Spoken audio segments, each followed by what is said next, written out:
everyone, I'm here to give you a little quick review on the washing machine. I just purchased it. It came actually like 4 days ago.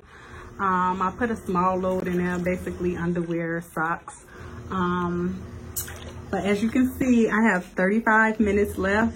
It has the codes of the cycle on there as well to let you know what cycle is on. It has BB, which means it's still washing. At first I was a little afraid because I got it connected to my bathroom sink. I was a little afraid that if I kept the water on, would the water keep running into the machine, but as you can see, the water is on and there's no more water draining into the machine.